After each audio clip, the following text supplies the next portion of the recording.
moi, ma compagne, elle m'appartient pas. Tu vois, s'il a envie de vivre des trucs, je vois pas pourquoi je lui interdirais. Parce qu'encore une fois, je me dis, elle va être malheureuse avec moi. Puis des fois, c'est pulsionnel, des fois, tu as envie. Et en fait, le désir, c'est ça aussi. Des fois, une fois que tu as obtenu ce que tu désirais, tu plus envie. En lui disant, très honnêtement, si tu as un truc à vivre, vis-le, bah, là, moi, envie de le faire. C'est pas de la manipulation non plus. Hein. Mais vas-y, mais c'est vas-y. pareil de mon Ouais. côté. C'est aussi une démonstration d'amour de te dire, je suis très amoureux de toi. Et si tu vis quelque chose à côté qui te fait vibrer, vibre tant que ça vibre. Et j'ai quand même envie de me marier un jour. Hein. Mais je trouve ça joli aussi de se dire, on est lié par rien, aucun contrat, et pourtant on reste ensemble. Tu vois. En fait, t'es pas à l'abri d'un coup de foudre. C'est pour ça, tu vois, les couples qui se jurent fidélité, ok. Mais tu vois, jurer fidélité en amour, t'es pas à l'abri d'un coup de foudre. J'ai des amis qui sont séparés parce que un soir, en boîte, le gars un peu bourré roule une pelle à quelqu'un, c'est tout. Hein. C'est une pelle, il se passera rien d'autre, il sait même pas comment elle s'appelle. Mais il y a un truc qui s'est brisé et je me dis, putain, là, vous gâchez 5 ans pour 10 minutes. Salut Jérémy. Eh bien, le bonjour. Comment ça va? Ça va et Bien le toi? bonjour, ça va. Bah ouais, je suis ravie de t'accueillir. Ben, moi aussi.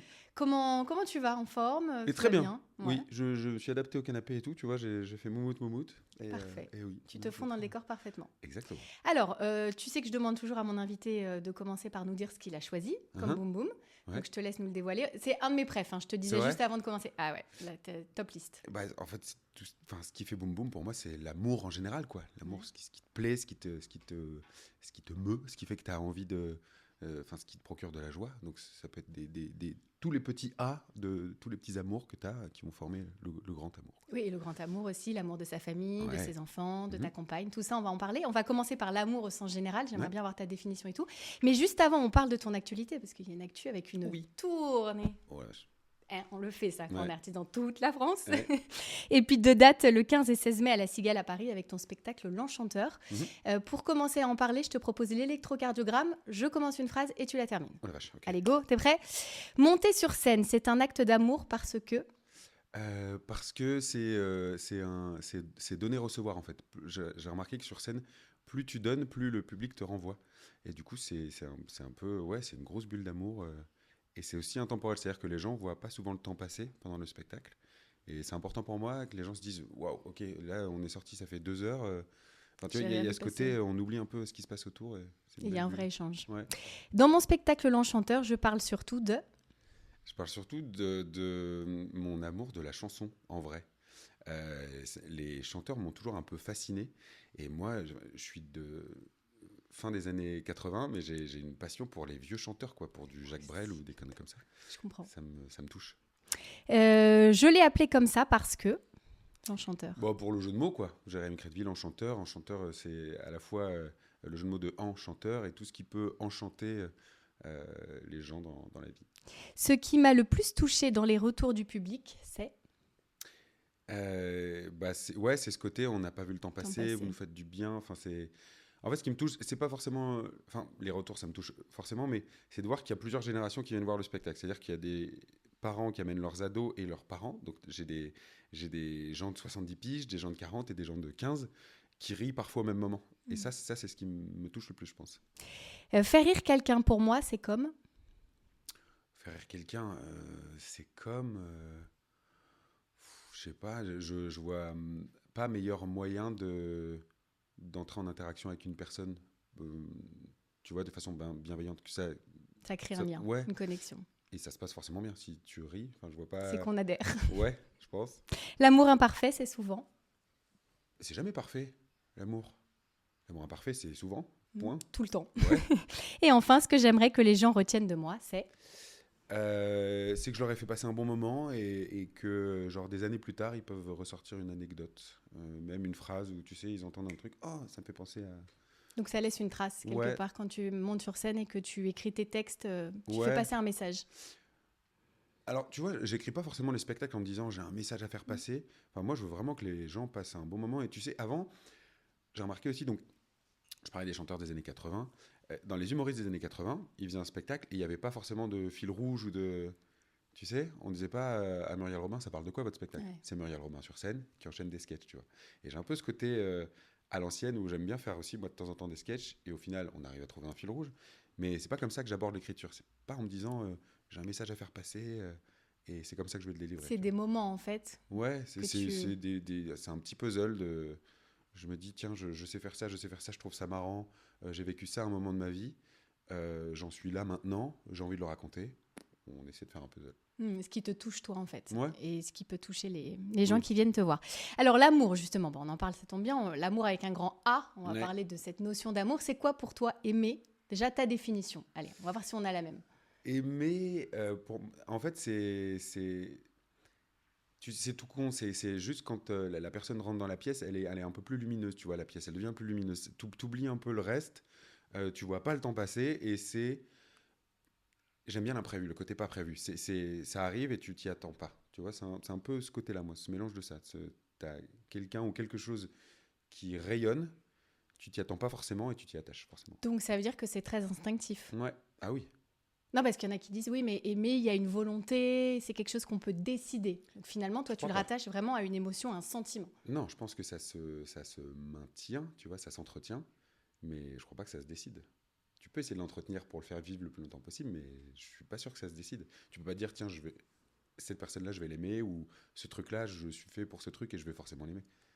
Des fois, tu es déçu même quand tu te dis, je vais forcément aimer. Tu tentes et tu fais, ah non. Non, finalement, Ça j'aime pas, ça me va pas. Ouais. Et est-ce que tu penses que ta définition, elle a évolué en vieillissant au fil du temps? Non, je crois pas. Je pense par contre que j'ai découvert d'autres amours possibles. C'est-à-dire que tu vois, quand j'ai eu ma première fille, je savais pas qu'on pouvait aimer autant quelqu'un de cette manière-là. Et je me suis dit, jamais ça n'arrivera. J'ai eu la deuxième. Et je me suis dit, ok, on peut aimer différemment deux personnes autant, mais de manière différente. Tu vois, il y a plusieurs spectres de l'amour que j'ignorais. Ah ouais, je comprends. Mais celui du papa, en plus, c'est quelque chose de particulier. C'est incomparable. Toi, ta définition, c'est quoi? Moi, ma définition de l'amour, c'est... Ouais, je suis assez d'accord avec toi. C'est très instinctif. Mais je pense quand même, moi, je nuancerais, je pense qu'il y a la volonté quand même. Je parle surtout de l'amour amoureux. Je pense qu'au départ, c'est très instinctif. Et qu'après, il faut quand même rester sur cette décision de te dire et de la volonté d'y mettre, tu vois, pour que ça dure. Voilà. Moi, j'apporterais juste la nuance. Je ferais un 50-50 par rapport à toi. Par rapport à ton métier, le rire, c'est aussi instinctif. Du coup, en fait, toi, tu es un instinctif de manière générale. Si l'amour, tu le relis à l'instinct, le rire, c'est pareil. Et est-ce que tu arrives à rire de l'amour ou pas? Si on fait le combo des deux, c'est un thème que tu aimes aborder, Oui, pour le coup, c'est universel. Tu vois, j'avais des sketchs sur le couple. Sur mon spectacle, j'en parle aussi. Des petits défauts de notre moitié qui nous font marrer. Ouais, évidemment, tu peux rire de l'amour. Tous les humoristes, je pense, vont piocher de toute façon dans leur vie et leur histoire d'amour. Ouais, je pense que tu n'es jamais aussi bon que quand tu parles de ton vécu et que tu te rends compte que ton propre vécu est universel. C'est-à-dire que quand je parle de moi, je parle des gens en fait, sur scène. Et du coup, ça résonne et ça les fait marrer. Et est-ce que toi, ça t'a aidé à comprendre certaines choses sur ton fonctionnement, ta vie, ta manière d'aimer tout ça? Non, je te dis, moi, j'y vais vraiment à l'instinct, je calcule pas. Mais tu prends jamais de recul? Non. Pourquoi faire? Pourquoi? Parce que c'est la vie, des fois on se remet en question, on se dit tiens, est-ce que j'aime correctement? Tiens, est-ce que Jérémy sait aimer correctement? Remise en question, c'est maintenant. Écoute, il faut que je réponde en plus tout de suite. Je sais pas si je sais aimer correctement. Enfin, je fais ce que je peux, tu vois. C'est une bonne question, en vrai. Est-ce qu'on sait aimer correctement? Il faudra que je demande à ceux qui m'entourent. En tout cas, pour ce qui est de mon métier, j'ai l'impression de l'aimer suffisamment. Correctement, je sais pas. Alors, comment tu le montres? Tu peux te rattraper. Deuxième question. Comment je montre que j'aime? Que tu aimes. Est-ce que c'est avec les actes? Est-ce que c'est avec les mots? Tu vois, on a tous des définitions différentes de la manière de montrer et prouver qu'on aime. Ouais, je le dis pas beaucoup. Donc, les 3 personnes à qui je le dis le savent. Je le montre, oui, évidemment, souvent. C'est des petites attentions, c'est des petits mots. Moi, ça fait 15 ans que je suis avec ma compagne. Je lui ai écrit encore des petits mots sur des post-it. Ah non, c'est mignon. Si c'est ridicule. Ouais, c'est mignon. Ou des fois, je les cache, tu sais, pour qu'elle les trouve. Quand je pars longtemps, j'en plie et j'en mets de temps en temps quelque part. Parce que je sais qu'elle aime pas ça, que ça la saoule. Et donc, des fois, trouver un petit mot, ça, le petit sourire. Comment elle aime pas ça? Idéalement, je ferais ce métier en étant chez moi tout le temps. Mais ça n'existe pas, tu vois. Donc, non, c'est la distance qui l'embête, c'est l'absence. C'est le fait de rater des trucs, des anniversaires, des moments, des trucs comme ça. Donc les 3 personnes à qui tu le dis facilement, donc j'imagine que c'est ton cercle très proche, tes enfants et ta compagne. Et ceux à qui tu n'arrives pas à le dire alors? Pour qui c'est difficile de dire je t'aime? Ils l'ont quand même une fois par an, hein, tu vois. Ah. Mais c'est... Non, mais tu sais, je suis pas très, je suis pas très démonstratif. Mais ils le savent, ils le sentent. Et en fait, moi, ce qui est drôle, c'est que les gens que j'apprécie pas, vraiment, je perds pas de temps. Je discute pas. Mais vraiment, c'est-à-dire que en fait, je suis pas du genre à cette personne a un intérêt pour moi, je vais lui faire croire que je l'aime bien pour. Pour obtenir quelque Ouais, chose, ouais. ouais. Non, j'arrive pas à tricher là-dessus. Ouais, donc tu as encore une fois ton instinct, mais tu peux te tromper. Ça t'arrive jamais de te dire, tiens, cette personne a évolué, finalement, au début, je la sentais pas, et puis en fait, c'est quelqu'un que j'apprécie. Ouais, pour le coup, l'amour, c'est vraiment sur le moment, je pense. Tu vois, remise en question, encore une fois. Ouais. Oui, mais tu vois, je pouvais pas me dire, en la voyant la première fois, elle, je vais l'aimer un jour, tu vois. Ouais, mais tu peux être surpris de te dire, tiens, finalement, je la voyais pas comme ça. Et... Est-ce que tu as déjà fait des trucs fous aussi par amour? Des trucs fous par amour, qu'est-ce que j'ai fait J'ai pas fait grand-chose de fou, en fait, par amour. Parce que pour le coup, si tu es à l'instant, ça peut amener à se dire, tiens, ça, je l'ai fait sans réfléchir, ça, parce que je voulais prouver que j'aime, ou parce que je le ressentais, tout simplement. Ouais, mais ça m'aurait pas paru fou. Non, j'ai déjà annulé au dernier moment une date pour aller voir la danse de fin d'année de ma fille. Non, mais pour l'histoire, en gros, je devais jouer le vendredi. L'organisation, elle était un peu cata. Je devais prendre un avion samedi matin pour pouvoir voir la danse d'école de ma fille. Et je voyais qu'il allait y avoir des grèves de machin et tout. Et finalement, au dernier moment, je dis bah non, en fait, je peux pas. Il y a eu trop de trucs qui faisaient que ça allait capoter. Et finalement, j'ai bien fait d'y aller parce que j'ai pu voir ma fille danser. Ce qui est ridicule, c'est 2 minutes 30 de l'avoir dansé en kiwi. Mais ouais, et en fait, l'avion que je devais prendre atterrissait le lundi finalement, au lieu du samedi matin. Ah oui, d'accord. Donc tu as été sauvé d'une belle galère et en plus tu as pu voir ta fille. Je pense. Et tu t'es pas fait engueuler en annulant ta date? Je pense pas que je retournerai de sitôt là où je devais jouer, mais. Ah ouais, ça s'est pas bien passé. C'est pas grave, c'est le risque. Ouais, mais là, parce que du coup, quoi, l'amour d'un papa, en fait, là, si on s'arrête sur l'amour du père, ça dépasse tout. Ouais. Qu'est-ce que ça a changé, toi, concrètement, quand tu es devenu papa?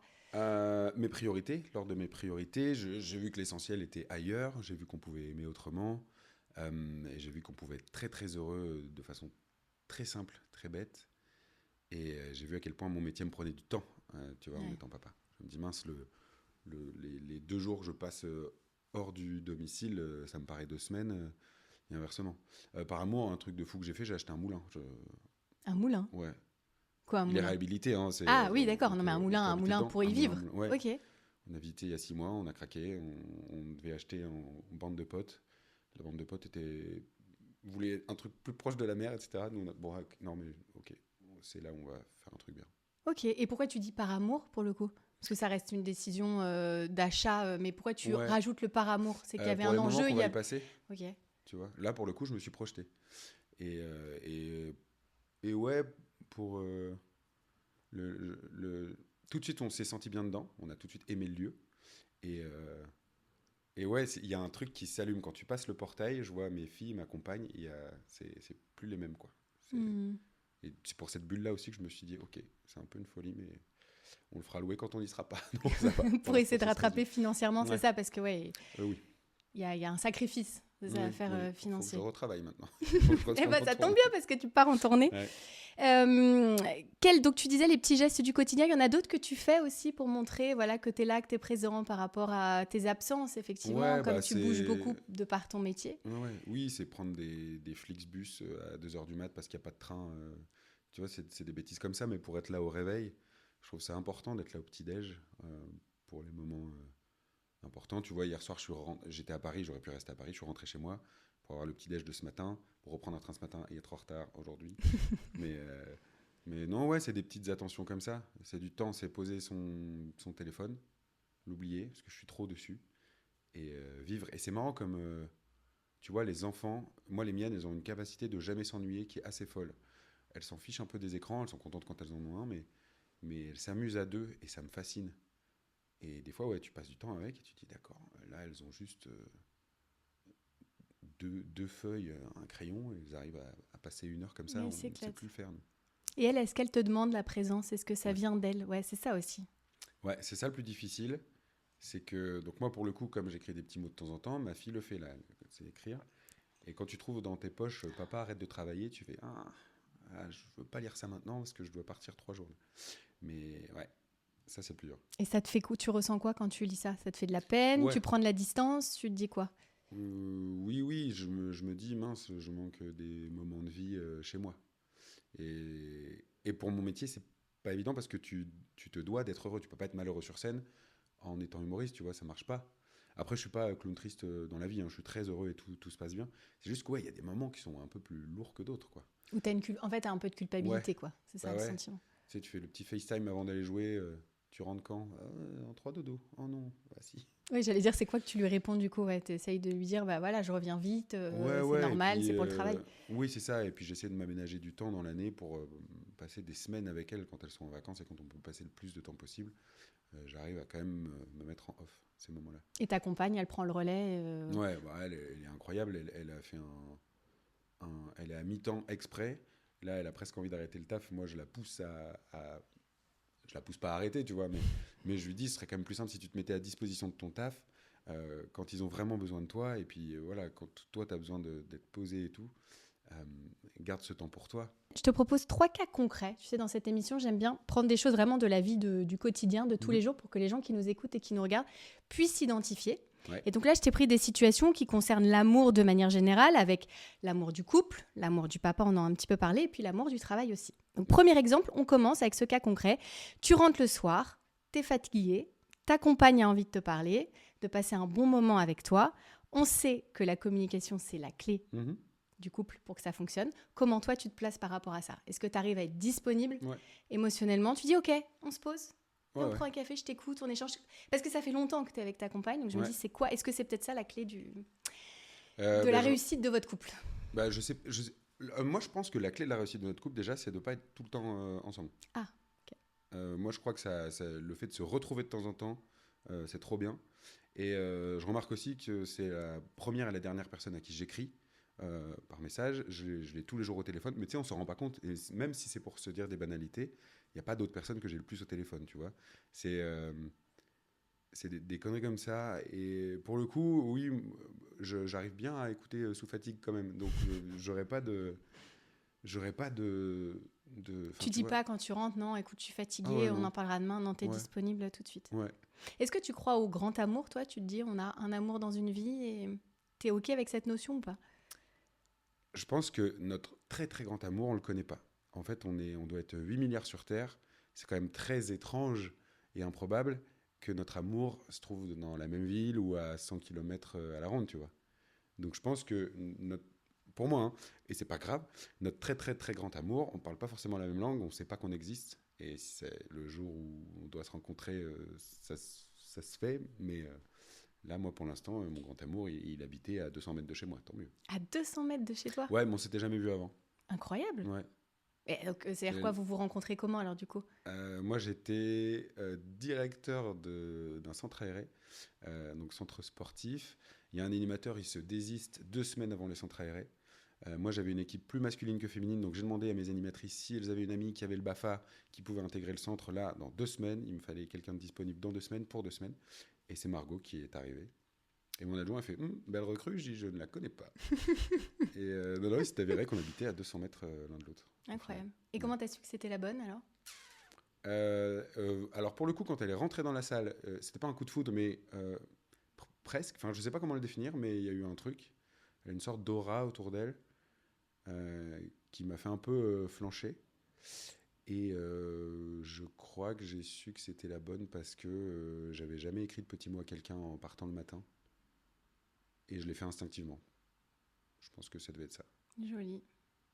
Et est-ce que tu l'as fait rire? J'ai reçu beaucoup d'humoristes dans ce canapé qui me disent pour que ce soit la bonne personne qui m'accompagne dans ma vie, il faut que je la fasse rire, il faut qu'il y ait la complicité. Ouais. Est-ce que c'est le premier critère que toi tu mets Je sais pas si c'est le premier, mais non, oui, je la fais rire. Et je sais que quand j'écris des choses et que ça la fait rire, comme elle me connaît très bien, c'est un bon indice aussi. Tu vois, si elle, j'arrive à la surprendre, parce que le rire, c'est ça aussi, c'est de la surprise, je me dis que c'est bien... T'es sur la bonne voie. Un bon baromètre. Ouais. Et est-ce que tu crois à l'engagement dans une vie? Est-ce que amour égale engagement pour toi ou pas? Il y a l'engagement par les enfants, il peut y avoir l'engagement par le mariage. Ouais. Le mariage, c'est un contrat. Hein. Tu Tu vois, même dans ta boîte, au début, tu signes, tu te dis c'est un CDI, et au final, à un moment, le contrat, il ne va pas. Et quand tu l'arrêtes, un mois plus tard, tu n'as plus ce contrat. Donc, je crois, pour moi, c'est plus beau. Alors, j'ai quand même envie de me marier un jour. Hein. Mais je trouve ça joli aussi de se dire, on est lié par rien, aucun contrat, et pourtant on reste ensemble, tu vois. Je sais pas. Ça donne un peu l'idée d'une bonne raison, en fait, de Ouais, se peut-être. choisir Ouais. indépendamment d'un engagement, d'un contrat. Ouais, mais en tout cas, oui, l'amour est forcément engageant. Enfin, je veux dire, au bout d'un moment, Ouais. tu fais des concessions et l'amour, il n'est pas pareil euh, qu'au début. C'est normal, tu vois, il change de forme. Tu vois, au début, je trouvais la chanson, il y a une chanson débile, Tomber amoureux de la personne qu'on aime. Je crois que c'était Chimène Badi ou un truc comme ça. Je dis, Tomber amoureux de la personne mais qu'on ouais. aime. Je dis, mais elle est débile, elle. Elle est amoureuse. Et en fait, non. C'est juste que ça t'arrive parfois de retomber amoureux de Oui. la personne avec qui t'es. Ça m'arrive de temps en temps. Hein. Alors, des fois, c'est juste, elle change de fringue. Je fais, ah, ah. Mais, Ah, c'est mignon. ou des moments où elle me fait rire, où elle me surprend. Mais oui, tu peux tomber amoureux de quelqu'un Et que où t'aimes tu déjà. rebondis après des épreuves. Parce qu'en Ouais. vrai, dans l'amour, il y en a toujours. Il y a toujours des Ah oui, montagnes russes et c'est toujours bien compliqué. sûr. Ah, nous, on a fait Les le roller disputes. coaster. Hein. Ouais. Ah Ouais. oui, roller coaster. Bon. Bien sûr. Alors, nous, Ouais. on s'est séparés plein de fois, on s'est remis ensemble plein de fois. Au final, on se dit, bon, on est bien, nous, tous les deux. On va être ensemble tout le temps, donc on reste. C'est un mode de fonctionnement. Ouais. C'est peut-être ça qui fait que ça Mhm. fonctionne. Et les disputes, ça fait partie aussi. T'es OK avec ça, ça te fait pas Bah, trop peur. non, ça l'embête parce que je me dispute pas. Et en Comment fait, tu te disputes pas? Ah non. Bah, si c'est pour se réconcilier après, autant se réconcilier tout de suite. Et non, mais c'est vrai. Perdons pas de temps. Ah non, pourquoi, Ouais. dis donc? Non, non, elle m'a déjà engueulé parce qu'on s'engueulait pas. Oui, mais donc Parce elle que moi, arrive je suis quand pas même à très- vous arriver quand même à vous disputer. Bah, elle Du se coup, dispute. ça crée une dispute. Ouais, je l'écoute. Je vois que le son monte. Ah, ça résonne un peu dans la pièce. Mais non, non, je suis très. Mais tu Dans te les mets pas en disputes, très colère, passif. tu Non. t'y a rien qui sort. Non. Ah non, pour mettre en colère, faut vraiment, vraiment y aller. Mais comment t'exprimes alors quand il y a quelque chose qui te va pas? Alors, je le dis. Et c'est des colères plutôt froides. Enfin, c'est-à-dire que je peux être très. C'est une phrase qui percute quand il y a un truc qui va pas. Par exemple, mon équipe, euh, dans le travail, si je sens qu'il y a un truc qui est pas prêt, euh, je vais pas. Enfin, ça va pas me faire râler. Je vais pas râler, je vais juste dire, elle était longue la pause clope là. Point. Mais tu vois, ils vont se dire, ah oui, c'est vrai qu'on n'a pas encore mis toutes les lumières au machin. C'est tout. Mais donc il y a jamais de Non. tu peux comment tu sors la frustration ou des fois des trucs qu'on sent qu'on se dit putain, il faut que je dise ce que j'ai sur Bah. le cœur quoi parce qu'on en a forcément tous. Non, mais en fait, s'il y a un problème et que tu peux le résoudre, il n'y a pas de problème. S'il y a un problème et que tu peux pas le résoudre, il n'y a pas de problème. Puisque tu peux pas le résoudre. Bah oui, Donc, tu mais vois. au moins sur l'instant T, ça permet de tu vois ouais, de mais se tu vois, soulager un petit peu de dire ce qu'on ressent quoi. peut-être, je sais pas. Mais tu vois, moi, par exemple, le nombre de trains en retard que je prends, je vois les gens, tu pètes pas un câble. Je dis, bah, de toute façon, je sais que Il va pas arriver j'ai plus une vite. chance sur. Ouais, c'est Ouais. ça. Ah, ok. Il y a des fois, tu peux rien faire et c'est pas grave. Et est-ce qu'avec les enfants, c'est pareil? Parce que les enfants, on se dit toujours la patience, ça met à Ouais. rude épreuve la patience. Et Ouais. on peut avoir le caractère qui... Comment t'as fait, toi, avec tes filles? Moi, Tu c'était les t'énerves nuits qui pas, étaient difficiles. Ok. Parce qu'au départ, elle dormait pas. Mais vraiment pas. Donc, c'est-à-dire que quand la première, elle a fait sa première nuit la veille de la naissance de la deuxième. Impeccable. Donc, la deuxième a pris le relais. Et après, la deuxième réveillait la première. Enfin, c'est un bordel. On a mis 4 ans, 4 ans et demi à sortir de ça. Et des fois, oui, t'es en colère. Et nous, moi, ce que je disais avant d'aller me coucher, je disais à Margot, tout ce qu'on va se dire cette nuit, ça compte pas. Parce que On va vas-y, se t'y vas, hurler mais dessus. putain, fais chier, Ouais. machin. Donc, et le lendemain, ça compte pas. Et après, oui, c'est juste, je crois que c'est plus la fatigue qui met en colère qu'autre chose, moi. Ok. Mais elle s'exprimait pas forcément verbalement. En fait, c'est chiant quand tu te réveilles et que tu dois rendormir ton bébé, mais quand il se rendort, tu fais oh, Ça y est, Ça y c'est est. passé. ça y est, on en a pour 3/4 d'heure. Deuxième cas de figure, ton travail, Mm. la scène, l'humour, tout ça, on sait que c'est ultra concurrentiel, Ouais. qu'il faut vraiment se battre pour réussir. Tu aimes ton travail, Ouais. forcément, tu es animé par ça, tu l'as dit, il faut même être heureux, parce Bien que sûr. voilà, ça fait partie du métier d'humoriste aussi, de faire rire les gens et de leur montrer que tu es bien. Est-ce que tu as fait des sacrifices dans ta vie pour ce métier, Beaucoup au dont début. tu es fier et peut-être que tu regrettes aussi avec un peu de recul? Non, alors je regrette rien du tout parce que la somme des erreurs que j'ai pu faire à travers ce métier m'ont mené là où je suis aujourd'hui. Donc ça me va très bien la place que j'ai aujourd'hui. Et dans les sacrifices, bah, au début, oui, on te propose de jouer à 3 heures de bagnole de chez toi et de pas être payé. Et tu joues juste 10 minutes dans une ferme. Enfin, tu vois. Au début, moi, j'ai fait tout ça. J'ai joué dans un clapier, j'ai joué dans des EHPAD, j'ai joué pour les anciens combattants qui se sont levés avant la fin du spectacle parce qu'il y avait le Beaujolais nouveau. Enfin, j'ai fait plein de trucs comme ça parce que j'aimais ce métier et pour un rire, même si j'avais un set de 20 minutes et que j'avais 2 rires, ces 2 rires-là, ils me portaient, tu vois. Je ne sais pas comment t'expliquer. J'ai trouvé ma place en faisant ce métier. Je ne savais pas que je voulais faire ça, moi. Petit, je ne voulais pas faire ça. Je voulais être prof de français ou prof de PS. À un moment, j'étais coach sportif, je l'ai même fait. Et c'est à partir du moment où j'ai mis un pied sur scène, seul, que j'ai véhiculé une émotion, qu'on me l'a renvoyée, où je me suis dit, ok, ça, on peut le faire et on peut être payé pour faire ce truc.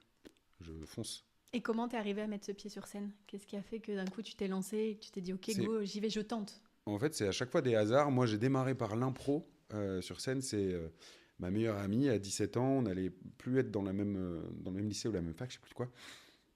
Et elle me dit, il faut qu'on se trouve une activité commune parce qu'on ne va plus se voir sinon. Et donc, tous les lundis, elle nous avait inscrits à l'impro. Elle ne savait pas ce que c'était, moi non plus. On a découvert l'impro à 17 ans.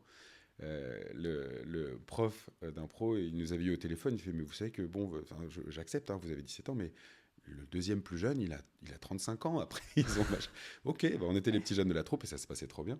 Donc, c'était un accident de venir à l'impro et j'ai jamais lâché ce truc-là. Et c'était un accident de monter sur scène parce que c'est le mariage d'un ami. Il se marie, il me choisit pas comme témoin. Et le soir de leur pré-mariage, on est chez lui et il y a tous les témoins, je suis là aussi, et tous les témoins font une petite animation, tu vois, pour animer la soirée. Je me dis, putain, moi j'ai rien. Donc je monte dans la chambre, j'écris un truc vite fait, je fais les 10 pires discours qu'un marié peut recevoir de son témoin. Vu que je suis pas témoin, je vais dire les 10 pires discours de façon humoristique. Sa compagne, donc sa femme, j'avais un stage d'impro une semaine après cette soirée. Et le directeur du stage nous demande à midi, c'est quoi vos projets scéniques en ce moment ? Et il y a un gars en bout de table, en mangeant son assiette, il fait, ah, moi je fais un concours d'humour là, la semaine prochaine. Et ma pote, qui était donc fraîchement mariée, me dit, mais il reste peut-être des places, on t'inscrit et tout. Je dis, ah, non, on s'en fout. Elle m'inscrit à ce concours et je le gagnais. En fait, le gagnant de ce concours d'humour avait pour lot 3 spectacles. Donc l'année suivante, tu pouvais faire 3 dates, 3 fois ton spectacle l'année d'après. Mais moi, j'avais juste un sketch 10 minutes sur un mariage, enfin tu vois.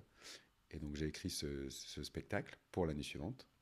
Je remonte sur scène, je fais mes 3 dates en me disant il y aura juste des potes qui vont venir me voir et basta. Et en fait non, il y a des programmateurs lillois qui sont venus et qui m'ont reprogrammé dans leur salle. C'est comme ça que c'est né. C'est vraiment un accident, c'est une petite animation en soirée qui devient un métier, quoi. Et toi, tu t'es fait confiance, tu t'es dit ok, go, j'aime ça. Encore Ouais. une fois à l'instinct. Ouais.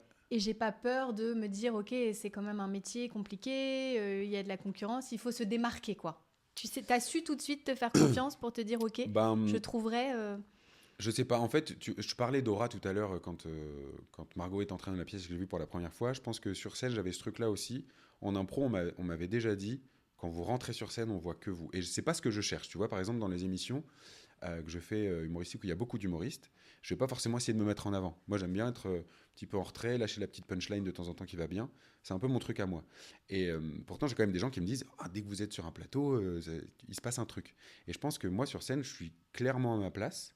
Et ça doit se ressentir, tu vois. Mais je me suis pas dit par quel truc il faut passer pour bosser. Enfin, tu vois, les humoristes à l'ancienne, encore une fois, ils avaient pas de formation d'humour. Et j'en ai donné des cours en formation d'humour. Et tu sais que parmi la promo, des fois, tu sens, il y en a pas un qui va ressortir. Mais c'est pas grave, ils ont cette passion qui les anime. Et faire des petits plateaux de temps en temps aussi, c'est bien, tu vois. Il y a pas de, pour moi, il n'y a pas de sous-catégorie dans les humoristes. Même si tu es une tête d'affiche ou que tu es quelqu'un qui démarre, c'est la même forme d'amour qui te mène à la scène, en fait. C'est la passion, c'est vraiment d'être passionné par ton métier. Parce qu'on entend, c'est vrai que l'humour, quelque part, il y a le faire à l'instinct, comme toi, tu as l'air de nous dire que tu le fais.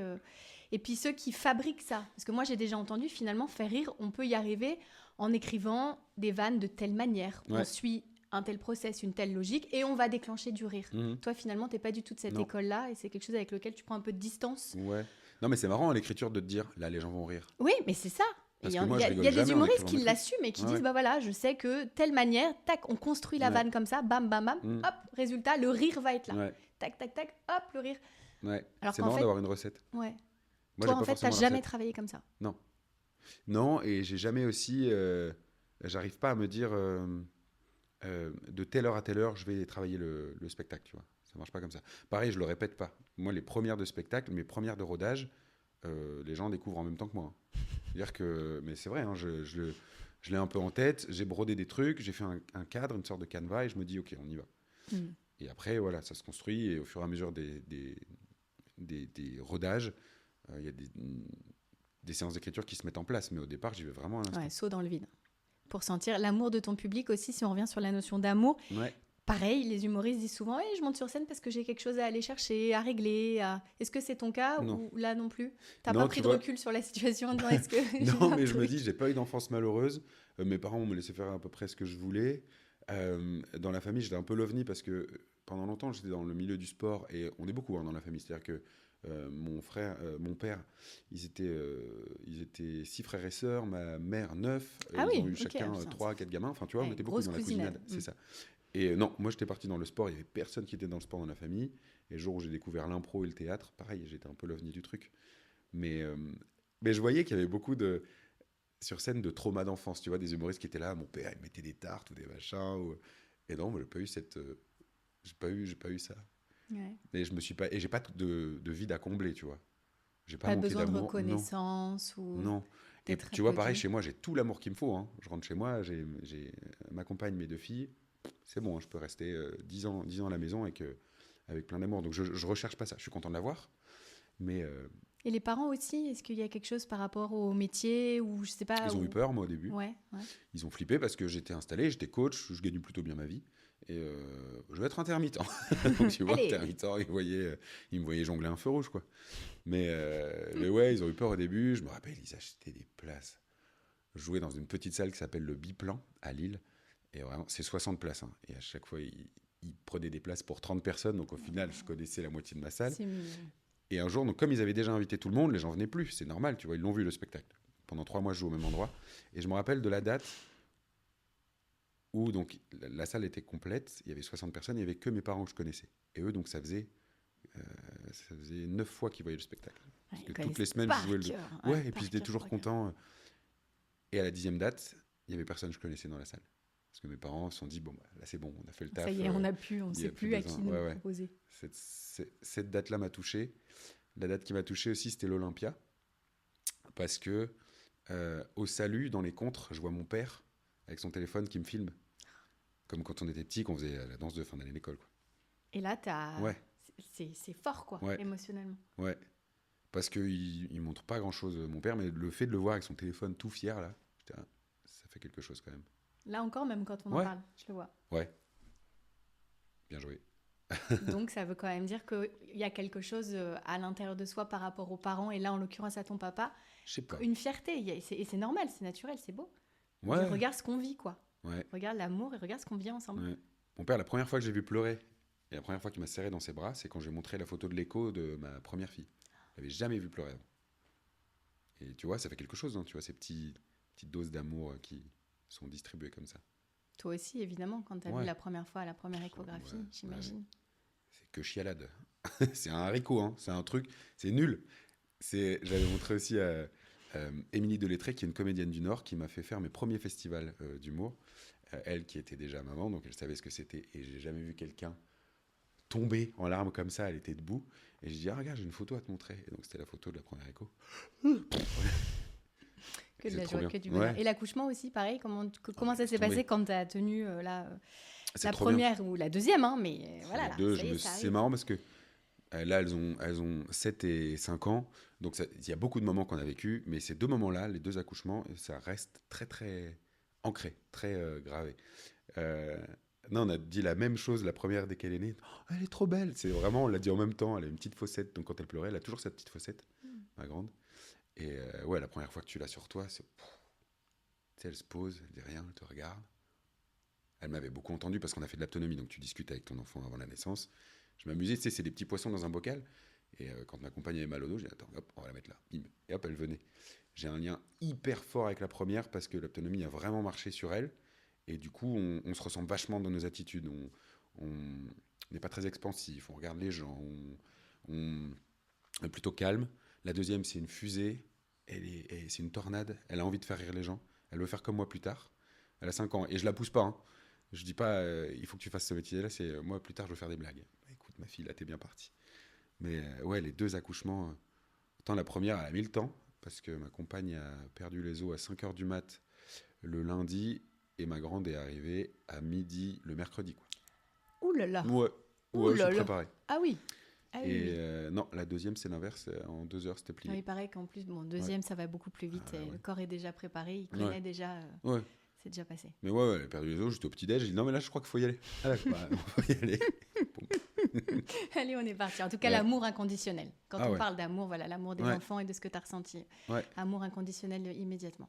Fou. C'est beau. Et je comprends que ça peut bouleverser des gens et tellement de personnes en parlent que tu peux être aussi toi-même bouleversé de ne pas le ressentir. C'est hyper dur les premiers mois parce que moi, j'allaitais pas. Ma compagne allaite et vraiment, tu sers à rien les 3 premiers mois. Enfin, tu es juste un soutien, tu fais un peu de logistique, mais ton enfant n'a pas forcément envie d'être avec toi au départ, tu vois. Ça se rattrape après. Mais pour le coup, au départ, tu sais, c'est un peu frustrant. Il faut trouver sa place. Ouais. Et après, c'est génial, hein, quand t'es papa de 2 filles, t'es le roi du monde pour tes filles. Donc, amour inconditionnel. Passera, Et puis le dernier cas concret, on va parler d'un thème là où ça va faire réagir aussi quand on parle d'amour. On est obligé de parler de ça. J'avais parlé de ça avec Gad Elmaleh. Tu es en couple, tout se passe bien, tu aimes ta compagne et tu ressens d'un coup une attirance forte pour quelqu'un d'autre. Tu rencontres quelqu'un d'autre. Comment ça se passe ? Est-ce que tu penses qu'on peut aimer profondément et être dans ce cas de figure-là ? Ah, je pense. Ouais, en fait, t'es pas à l'abri d'un coup de foudre. C'est pour ça, tu vois, les couples qui se jurent fidélité, ok. Mais tu vois, jurer fidélité en amour, t'es pas à l'abri d'un coup de foudre. Ça m'est pas encore arrivé. Mais tu vois, par exemple, si ça arrive aussi à ma compagne, je peux pas lui en vouloir. Je lui en voudrais de rester avec moi et de ressentir un truc beaucoup plus fort pour quelqu'un d'autre. Mais de se l'interdire. Tu vois, et de se rendre malheureuse parce que elle se dit, je passe peut-être à côté de quelque chose. Tu sais pas. En fait, on sait pas. Moi, je suis très heureux là, tu vois. En couple, ça se passe très bien. Mais tu vois, pour elle comme pour moi, j'en sais rien. Et d'après toi, quelle est la bonne attitude ? Alors, on le dit ou on essaye de le régler de son côté en je mode pense qu'au départ, allez. T'essaies d'étouffer le truc, mais si c'est trop fort, tu peux pas lutter contre. Et je pense que ça fera du mal à certaines personnes pendant un moment, mais qu'au final, ce sera bénéfique pour tout le monde. Donc non, je pense pas que tu puisses t'interdire d'aimer. Ça marche pas. Parce qu'après, tu vas forcément te dire, c'est de la faute de la personne que j'ai aimée, que je peux pas aimer l'autre personne, enfin tu vois. Ça créerait une frustration où tu et penses puis moi, de la par exemple, rancœur. je suis resté 7 ans avec une fille avant Margot. Je l'aime toujours d'une autre manière, tu vois, mais j'ai toujours de l'affection pour cette personne. Et je sais que Margot, je l'aime, enfin, pour l'instant, je l'aime et tout se passe bien. Et peut-être qu'un jour, je l'aimerais différemment. Et pareil, de son côté, tu vois, ça peut arriver. Mais non, je pense que je l'en voudrais plus de faire semblant de m'aimer que de m'aimer en vrai, tu vois. Oui, mais ça peut être douloureux, mais... Si elle t'aime profondément et que ce qu'elle découvre, c'est l'amour amoureux, tu sais, des papillons, on sait que ça passe, tout ça. Tu lui en voudrais pas de te dire, on a tout construit, on a presque 15 ans d'une vie, on a 2 enfants, on a... Non, donc... je lui dirais même d'aller voir, de tester. On fait une pause, va voir, si jamais... Ah ouais, j'ai pas de problème là-dessus. Et toi, tu lui dirais pareil, tu lui dirais, écoute, on fait une pause, je vais aller tester une autre histoire et... Probablement. Enfin, je sais pas comment elle l'entendrait, elle, mais en tout cas, moi, comme je sais que la passion, ça s'étiole aussi, je me dis, des fois, c'est une histoire qui va durer 3 mois, et voilà, au bout de 3 mois, elle aura eu cette parenthèse dans sa vie. Je pense que énormément de gens fidèles se trompent sans oser se le dire, et ils font leur petit truc, et ils s'en veulent, et après, ils reviennent à leur amour, tu vois, initial, sans forcément en parler. Ils s'en veulent peut-être, ou alors après ils en parlent des années plus tard, mais je suis pas sûr que 100% des couples fidèles le soient réellement, tu vois. Et c'est pas grave. En fait, le tout, c'est de se dire, c'est pas grave. Moi, tu vois, ce qui me gêne, c'est par exemple, j'ai des amis qui sont séparés parce que un soir, en boîte, le gars un peu bourré roule une pelle à quelqu'un, c'est tout. Hein. C'est une pelle, il se passera rien d'autre, il sait même pas comment elle s'appelle. Mais il y a un truc qui s'est brisé. Et je me dis, putain, là, vous gâchez 5 ans pour 10 minutes. Oui, parce qu'ils vont dire, c'est la notion de confiance. Ouais. C'est ça qu'ils vont mettre en avant. Et toi, ça t'es pas OK avec ça. En tout cas, toi, non, tu n'arrêterais pas une relation. Non. Si toi, ça t'arrivait, ta compagne te dit, bah voilà, il s'est passé exactement ça là, tu dis, OK, j'entends, merci de me l'avoir dit, mais ça remet pas tout en question. Non, pas du tout. Non. Enfin, pour moi, non. Pareil, je connais des couples, ils ont un joker. C'est-à-dire qu'ils sont fidèles, mais... si Brad Pitt arrive et couche avec ma femme, bon, bah, c'est Brad Pitt. Oui, mais si le Brad Pitt de ta femme, c'est son comptable, tu vois ? Ça peut arriver, du coup. Mais bien sûr. En fait, c'est pour ça que cette notion de joker, parce qu'il est connu ou parce que tu crois que ça n'arrivera jamais, pour que tu l'acceptes... Enfin, je sais pas, moi, j'ai du mal... C'est un deal avec lequel tu as du mal, toi. Ouais. Moi, la notion de liberté, elle est quand même importante, tu vois. Et le fait d'avoir découvert aussi un amour différent en ayant mes filles, je me dis, parce qu'au départ, le polyamour, j'y croyais pas. Tu vois, je me dis, ça peut pas exister. Tu peux pas aimer une personne et être amoureux de deux personnes en même temps, ça marche pas. Et en fait, a priori, de ce constat-là, de me dire qu'il y a plusieurs amours possibles, c'est probablement jouable. Enfin, moi, c'est pas forcément mon cas, mais je me dis, je l'entends. Ça, Mais est-ce que vois, toi, tu l'as déjà vécu Non. dans ton histoire, te dire, oula, je suis percutée Oui, ça, j'ai déjà vécu. Ouais. Et comment tu l'as géré? T'en as parlé, justement, ou Ouais. tu l'as gardé pour toi? Non, j'en ai parlé. Bah, nous, enfin, on se le dit, quoi. C'est-à-dire que on a aussi un deal, entre guillemets, où s'il se passe quelque chose un soir, bon, c'est un soir et basta. Mais il n'y aura pas deux soirs, parce que tu veux pas risquer le truc. Mais si jamais il y a plus, forcément, tu dois en discuter. Mais en fait, le fait déjà de se libérer, de se dire, il peut y avoir un soir comme ça, tu as moins envie de le faire, tu es moins tenté. Et de toute façon, comme je disais tout à l'heure, tu n'es jamais à l'abri d'un coup de foudre. Mais moi, ça m'est pas arrivé pour l'instant. Je me suis pas attaché à une personne. Ou ça mettrait en danger, finalement, ton histoire et ta vie de famille. Je me suis jamais senti en danger. Donc finalement, les gens qui disent fidélité égale amour ou amour égale fidélité, toi, c'est pas une association que tu fais évidente. Ou fidélité, honnêteté, plutôt, toi. Ouais, c'est plus ça pour moi. Ouais, je pense que l'amour, il est au-delà de ce truc-là. Et de se dire, en fait, moi, ma compagne, elle m'appartient pas. Tu vois, s'il a envie de vivre des trucs, je vois pas pourquoi je lui interdirais. Parce qu'encore une fois, je me dis, elle va être malheureuse avec moi. Le fait de lui dire, bah non. Puis des fois, c'est pulsionnel, des fois, tu as envie. Et en fait, le désir, c'est ça aussi. Des fois, une fois que tu as obtenu ce que tu désirais, tu plus envie. C'est bizarre, hein. Tu vas te dire, même quand tu te dis, en fait, c'est possible. Tu vois, l'interdit est terrible. Voilà. Donc c'est pour ça que moi, en plus, en lui disant, très honnêtement, si tu as un truc à vivre, vis-le. Là, moins envie de le faire. C'est pas de la manipulation non plus. Hein. Mais vas-y. C'est pareil de mon côté. Ouais. Et vraiment, c'est aussi une démonstration d'amour de te dire, je suis très amoureux de toi. Et si tu vis quelque chose à côté qui te fait vibrer, vibre tant que ça vibre. Et si, tu vois, si un jour la résonance, elle est chez moi. Moi, je pense que, par exemple, c'est bizarre de dire ça maintenant. Je pense qu'un jour, Margot va me quitter pour quelqu'un. Je crois, je le sens. Mais voilà, on aura vécu ce qu'on a eu à vivre. Et peut-être qu'au bout de quelques années, ça se trouve, elle va me quitter 10 ans et on va revenir ensemble. Hein. Mais pourquoi tu ressens ça là maintenant? Parce que vous êtes déjà séparés en plus de ce que tu m'as dit tout à l'heure. Donc. Oui, mais c'était des séparations brèves. Et en fait, des fois, elle aimerait avoir une vie plus posée, plus, tu vois, si j'avais le même métier avec des horaires de bureau, oh là là, mais qu'est-ce qu'on serait heureux. Et je pense que des fois, elle cherche ce truc-là, et en même temps, elle a envie de ce truc d'inattendu, d'improviser, on se prévoit 2 semaines, et finalement, j'ai un tournage qui arrive au milieu, et ça bouscule tout. Tu vois, le côté, il n'y a jamais de routine dans notre relation. C'est ça aussi qui l'amuse. Et c'est pour ça que je me dis, si jamais on rompt, qu'elle rencontre quelqu'un, qu'elle a la vie qu'elle voulait, et au final, qu'elle se rend compte que, mais non, c'est mieux le bordel, qu'elle revienne dans le bordel. Et est-ce que toi, t'es sûr que le bordel, c'est ce qui te va? Toi, t'imagines pas un jour la fin de l'histoire avec Margot, par exemple? Non, je l'envisage pas. Je la vois pas. En fait, tu vois, moi, ce qui est bizarre, c'est que dans ma vie un peu bordélique, c'est quand même un sacré socle, tu vois. Margot, et c'est peut-être ce qui fait que c'est un peu plus rangé dans ma tête que de l'avoir avec moi. Un pilier. Ouais. Et ça, l'amour d'un pilier, on a besoin l'un l'autre au final, parce que elle a besoin d'agitation et moi j'ai besoin de calme. Une dynamique qui fonctionne. Ouais. La clé, peut-être, on y arrive. À la longévité. On est bientôt à la fin de ce podcast. Déjà, bah oui, ça passe vite. Il nous reste une dernière séquence, ça s'appelle Boum Boum ou pas Boum Boum. Okay. Boum Boum, tu aimes. Pas Boum Boum, t'aimes pas. Tout simplement.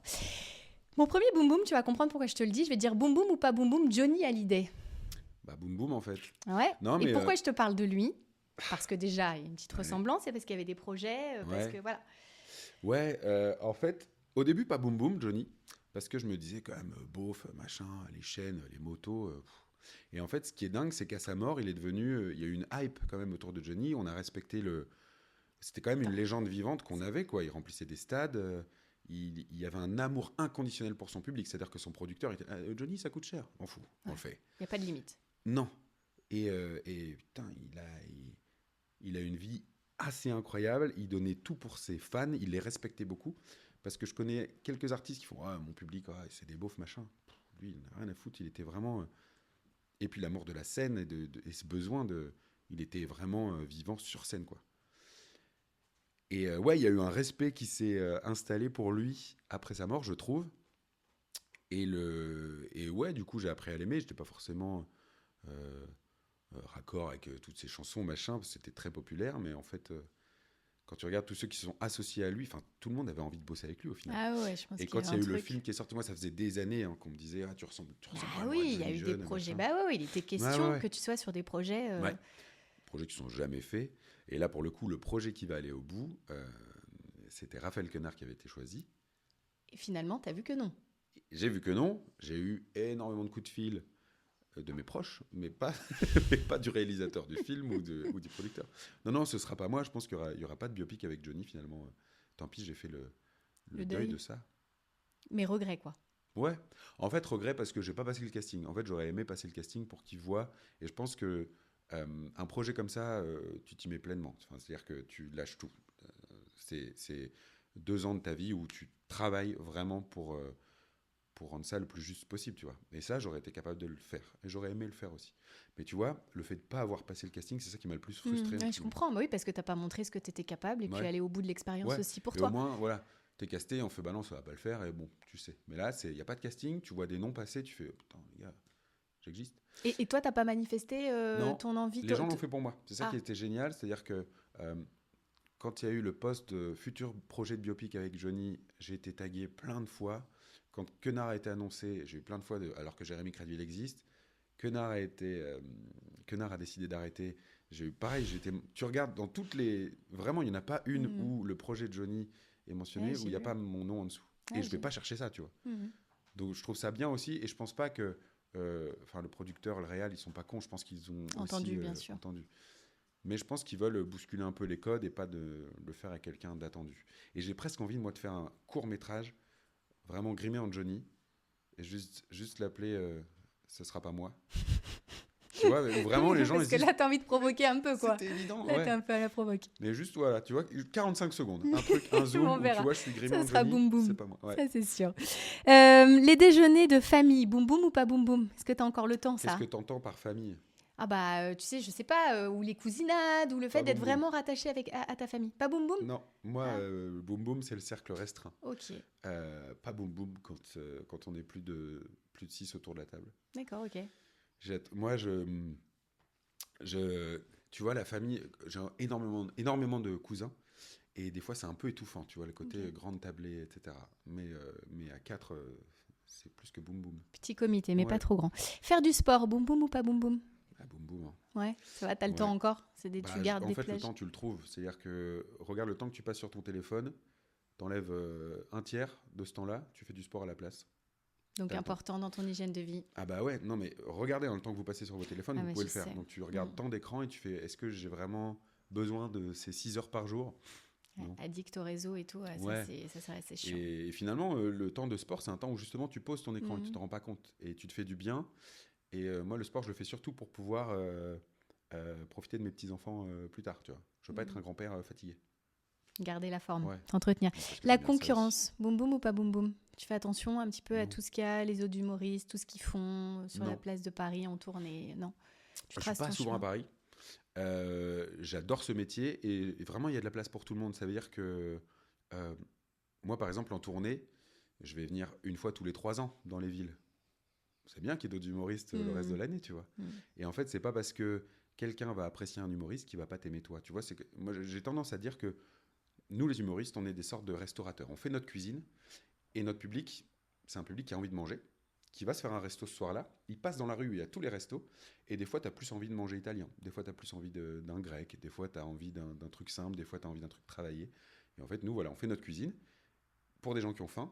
Et c'est à eux de choisir la cuisine. Mais c'est pas parce que le mardi, tu vas manger italien que tu n'as pas envie de manger un bœuf bourguignon le jeudi. Tu vois, ouais, c'est vrai. Après, je me dis naïvement, comme effectivement, aujourd'hui, peut-être le niveau de vie aussi est peut-être plus compliqué, les gens doivent faire plus de choix et du coup se restreindre, tu vois, dans les choix des humoristes à aller voir. Et donc, du coup, ça peut accentuer un petit peu l'idée de se dire, faut que je me démarque parce que, le billet, le ticket moyen, ils vont pas pouvoir le multiplier, tu vois, selon leurs envies. Moi, par exemple, je fais partie de ceux qui veulent pas un ticket moyen trop élevé. Moi, je limite le prix maximum du ticket parce que je veux que tout le monde puisse y accéder. C'est essentiel pour moi. Et tu remarques aussi que ceux qui prennent le carré-or, c'est pas forcément les plus aisés. Hein. C'est pas les gens les plus aisés, c'est ceux qui ont vraiment envie de te voir. Finalement, les carré-or, tu dis, c'est les places les plus chères, c'est celles qui partent en premier. Ah, ok. Tu fais attention à ça, toi. Je savais pas. Tu regardes que ce soit accessible à tous. C'est dans mes conditions, ouais. Boum boum ou pas boum boum la fame? Pas boum boum parce que ça passe. Moi, tu vois, j'ai pas eu de fame. Par exemple, ça fait 15 ans que je suis sur une pente montante. Ça me va très bien. J'ai pas envie de ce feu de paille et après ça dégage parce que je pense que la redescente elle est hyper douloureuse. Et moi je sais que sur ma petite pente, je suis sur mon tire-fesse, j'attends le sommet, je vais tout doucement mais sûrement. Et enfin, boum boum ou pas boum boum, être heureux? Bah boum boum, enfin, en fait la vie est trop courte pour passer du temps à être malheureux. T'es heureux aujourd'hui? Ouais. Et c'est le souhait que je me fais à chaque anniversaire dès que je souffle mes bougies. Tu sais, il y a ce petit truc de, avant de souffler, tu fermes les yeux, tu fais un vœu. Je me fais à chaque fois le vœu d'être au moins aussi heureux que l'année qui vient de s'écouler. C'est tout ce que je me souhaite. Je me souhaite pas de projet, de richesse, de machin. C'est d'être aussi heureux que l'année qui vient de s'écouler. Pour l'instant, ça marche depuis que je fais ce souhait. Et bah pourvu que ça dure. Ouais. Merci Jérémy en tout cas d'être venu dans le canapé de Boum Boum et tu reviens quand tu veux. Entre tes dates, parce qu'il y a une tournée dans toute la France, 15 et 16 mai à Paris à la Cigale. Et bah au plaisir de te revoir dans Boum Boum. Puis merde pour la suite, hein. Comme on dit, merci pour ce thème d'amour. De rien. Ça fait du bien cet amour d'en parler. Merci à vous de nous avoir suivis. Vous n'hésitez pas non plus à nous laisser vos petits messages, vos commentaires. On lira tout ça. Et puis on vous embrasse très fort et à bientôt. Merci Jérémy. Ciao.